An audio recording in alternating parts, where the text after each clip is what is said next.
आप देखिए कि हरियाणा में कैसे बीजेपी ने 10 साल की एंटी इनकम्बेंसी को पीछे किया और यहां पर जीत की हैट्रिक लगा।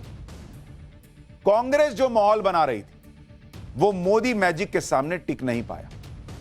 अब आप देखिए हरियाणा चुनाव में मोदी मैजिक के सामने क्या क्या नहीं चला, आपको यह समझना चाहिए। भाई राहुल गांधी की जाति की राजनीति नहीं चली ना, दिन रात जाति जाति जाति करते रहे। पब्लिक ने कहा कि यहां से क्यों नहीं जाते। जातिगत जनगणना का वादा करना भी काम नहीं आया कांग्रेस के। किसानों को भड़काने का मुद्दा नहीं चला। मोदी मैजिक के सामने कांग्रेस का एमएसपी की गारंटी का वादा कि कानून बना देंगे वो भी बेअसर रहा। जवानों को भड़काने का मुद्दा नहीं चला, जबकि राहुल गांधी अग्निवीर के मुद्दे को खूब जोर शोर से उठा रहे थे। आपको याद होगा संसद में जो उन्होंने कहा, हमने उसका फैक्ट चेक करके बताया था। नहीं मानी पब्लिक, भाई अग्निवीर अग्निवीर करते रहे। अडानी अंबानी का मुद्दा उठाए, फेल हो गया। पहलवानों का मुद्दा उठाए भड़काने के लिए, उकसाने की कोशिश की, वो भी नहीं चला। लोकसभा की तरह संविधान और आरक्षण के मुद्दे पर भड़काने की कोशिश की, राहुल गांधी वहां भी फेल हो गए। इन सारी चुनौतियों को पार करते हुए नरेंद्र मोदी ने हरियाणा में जीत की बड़ी लकीर खींच दी और बीजेपी में नई जान फूंक दी। आज फिर से मोदी मोदी इसलिए भी हो रहा है क्योंकि हरियाणा ही नहीं, जम्मू कश्मीर में भी बीजेपी ने अब तक का बेस्ट प्रदर्शन किया है। मैं आपको आंकड़ों के हिसाब से बताता हूं। अगर आप देखेंगे कि कैसे बीजेपी का बेस्ट प्रदर्शन है, फिर आपको बताऊंगा कि यह नरेंद्र मोदी ने किया कैसे पॉसिबल, उस पर आऊंगा। लेकिन आप हरियाणा में देखिए, जहां पर बीजेपी को सीटें आई हैं, बीजेपी की तीसरी बार सरकार बनी है। 2019 में बीजेपी को 40 सीट आई थी। यह आपको बीजेपी का हिसाब बता रहा हूं। और इस बार 2024 में बीजेपी ने 8 सीटें बढ़ा ली। मतलब एंटी इनकम्बेंसी नाम की चीज बीजेपी के लिए असर ही नहीं छोड़ती भाई। गुजरात में, मध्य प्रदेश में, हर जगह बीजेपी ने यह नया पैटर्न सेट कर दिया कि प्रो इनकम्बेंसी, सत्ता के समर्थन में लहर पैदा हो जाती है। और अगर आप वोट शेयर देखेंगे बीजेपी का हरियाणा के अंदर, तो बीजेपी का 2019 में वोट शेयर था करीब करीब 37.6%, 37.6%। 2024 में बीजेपी ने अपना वोट शेयर भी बढ़ा लिया और करीब करीब 40% के करीब पहुंच गए। यह है नरेंद्र मोदी का मैजिक। इसी तरह से अगर आपको जम्मू कश्मीर का हिसाब बताऊं, जम्मू कश्मीर में अगर स्पेशली आप जम्मू का रीजन देखें, जम्मू में बीजेपी ने 2014 में 25 सीट हासिल की थी और 2019 में बीजेपी को यहां पर 29 सीट मिली थी। 2024 में, ये 2024, क्योंकि 2019 में तो चुनाव हुआ नहीं। तो बीजेपी ने अपना वहां भी ट्रैक रिकॉर्ड ठीक कर लिया। और अगर इसी तरह से आप वोट शेयर देखिएगा, वोट प्रतिशत, तो 2014 में बीजेपी का वोट शेयर जम्मू रीजन में 23% था और 2024 में, और ये ओवरऑल आपको बता रहा हूं, ये बढ़कर जो है वो 25.64% हो गया। ये आपको पूरे जम्मू कश्मीर का बता रहा हूं। तो बीजेपी ने वहां भी गेन किया। जम्मू कश्मीर में जो दूसरी पार्टियों का वोट शेयर है, जैसे नेशनल कॉन्फ्रेंस, उसकी सरकार जरूर बन रही है लेकिन उसका वोट प्रतिशत बीजेपी से कम है।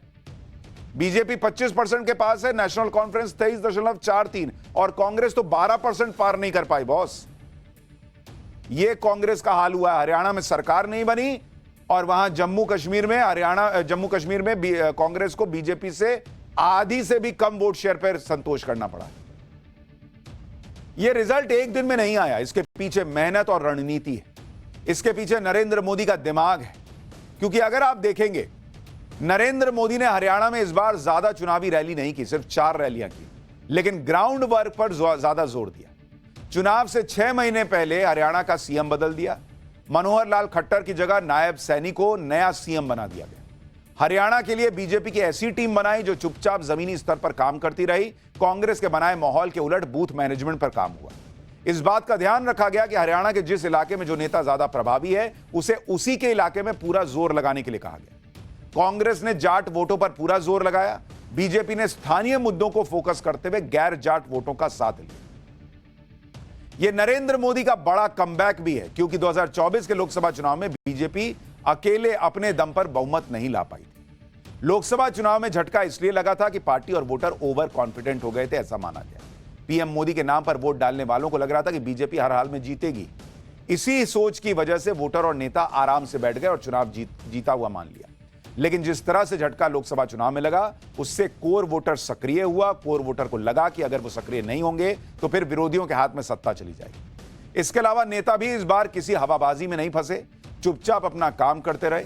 हरियाणा में मोटिवेटेड वोटर्स, ग्राउंड पर चुपचाप नेताओं का काम और अच्छा इलेक्शन मैनेजमेंट, ये सब कुछ मिलाकर बीजेपी ने इम्पॉसिबल को पॉसिबल किया हरियाणा। इसी का नतीजा है कि हरियाणा में पिछली बार से भी ज्यादा सीटें बीजेपी लेकर आई। और यही नहीं, लोकसभा चुनाव में हरियाणा में जो झटका लगा था, उसके 4 महीने के अंदर ही जबरदस्त कमबैक हो गया। इसके अलावा कैसे हिंदू वोट कंसोलिडेट हुआ है, आरएसएस संघ की क्या भूमिका रही, आज आपको यह भी बताऊंगा। लेकिन उसके पहले यह देखिए कि राहुल गांधी और कांग्रेस हरियाणा के लिए माहौल तो खूब बनाए। राहुल गांधी तो हरियाणा में आंधी आने की बात कर रहे थे, लेकिन नतीजे आए तो राहुल गांधी के सारे दावे नरेंद्र मोदी के तूफान में उड़ गए। आप राहुल गांधी का परफॉर्मेंस देखिए, जहां जहां राहुल गांधी ने रैलियां की वहां दुर्गति हुई। अगर आप देखेंगे हरियाणा, यहां पर राहुल की रैली आपको दिखा रहा हूं। राहुल की रैली, जहां पर राहुल गांधी ने रैलियां की, वहां पर क्या हाल हुआ। हरियाणा में रैली कितनी की, रैली की 9 सीट पर, 9 सीट पर। कांग्रेस हारी कितनी, कांग्रेस हार गई इन 9 में से 6 सीट हार गई। यह तो राहुल गांधी के रैली करने का असर है। 9 सीट ऐसे थी जहां राहुल गांधी ने रैलियां की, उसमें से 6 कांग्रेस हार गई। इसी तरह से अगर आप जम्मू कश्मीर का देखेंगे, जेएंडके का, वहां पर कैंपेन किया कितनी सीटों पर, कैंपेन किया 13 सीट पर, और उसमें से कांग्रेस हारी कितनी, कांग्रेस गठबंधन 12 पर हार गई। 12 सीट। यह राहुल गांधी का स्ट्राइक रेट है बॉस। और इनका पूरा इकोसिस्टम सोशल मीडिया पे राहुल गांधी को प्राइम मिनिस्टर ऑलमोस्ट बना चुका है। पब्लिक नहीं मानती। राहुल गांधी बुरी तरह फेल इसलिए हो गए क्योंकि अब जनता उनका खेल समझ गई। वो बार बार उनकी बातों में नहीं आने वाली। भाई, कर्नाटक और हिमाचल प्रदेश की तरह हरियाणा में भी कांग्रेस ने भर भर कर मुफ्त वाले वादे कर दिए।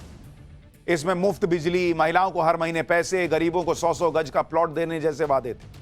लेकिन हरियाणा की जनता ने हिमाचल प्रदेश में कांग्रेस की सरकार का हाल देख लिया। वहां कांग्रेस सरकार ने हिमाचल प्रदेश का कितना बुरा हाल किया हुआ है कि टॉयलेट सीट पर भी टैक्स वसूलने की नौबत आ गई थी। सैलरी पेंशन टाइम पर देने के लाले पड़ गए थे। पब्लिक को दिख रहा है कि खटाखट बोल देना और उसका रील और मीम बना देना बहुत आसान है। देने में जो हालत खराब होती है और जब पब्लिक को पैसा नहीं मिलता है तो समझ में आता है ना। हरियाणा वालों ने हाथ जोड़ दिया कि बॉस आगे बढ़िए, खटाखट। इसी तरह राहुल गांधी ने हरियाणा में एमएसपी की गारंटी देने का वादा किया, लेकिन जनता समझ गई कि सिर्फ एक जुमला भर है। क्योंकि अगर ये एमएसपी पर कानून ला रहे होते तो कर्नाटक में ला चुके होते, हिमाचल में ला चुके होते, दूसरे राज्यों में ले आते जहां पर इनके गठबंधन की सरकार है। क्यों नहीं लाए? पब्लिक समझ गई कि वो घुमा रहे हैं भैया, जलेबी छान रहे हैं। राहुल गांधी ने हरियाणा में जाति जनगणना का वादा किया, लेकिन इस वादे को भी जनता ने सीरियसली नहीं लिया, क्योंकि जनता कर्नाटक में देख चुकी है कि कैसे वहां जाति जनगणना कराकर भी कांग्रेस सरकार उसके आंकड़े तक जारी नहीं कर रही। राहुल गांधी को लगा कि जैसे उन्होंने लोकसभा चुनाव में पीएम मोदी के खिलाफ आरक्षण खत्म करने और संविधान खत्म करने का नैरेटिव चलाया था, वैसा ही दाव वो हरियाणा में चल देंगे। लेकिन जनता ने इस दांव को भी खारिज कर दिया। इनफैक्ट राहुल गांधी ने जो अमेरिका में कहा कि सही समय आएगा तो हम आरक्षण खत्म करने पर विचार करेंगे, जिस पर उन्हें बाद में सफाई देनी पड़ी, कई लोग जानकारों को लगता है कि हरियाणा में उसका नुकसान हुआ राहुल गांधी को। हरियाणा के नतीजों को देखकर कांग्रेस के नेता शॉक्ड रह गए, क्योंकि कांग्रेस यह मानकर बैठी थी कि इस चुनाव में उसकी सरकार बनने जा रही है। इकोसिस्टम ने उनको बूस्ट ही ऐसा किया था। इकोसिस्टम तो सर करती है कि अरे सर, आपके अलावा कोई है दुनिया में। तो वो अंदर ही अंदर माने बैठे थे कि हम जीत रहे हैं हरियाणा। उनको पता ही नहीं चला कि यहां बीजेपी और आरएसएस कैसे अंदर ही अंदर काम कर रहा था। अभी आरएसएस वाले पे आऊंगा।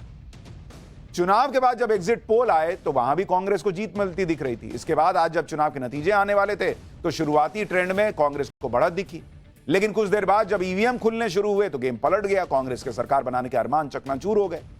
इस हार के बाद कांग्रेस नेताओं के पुराने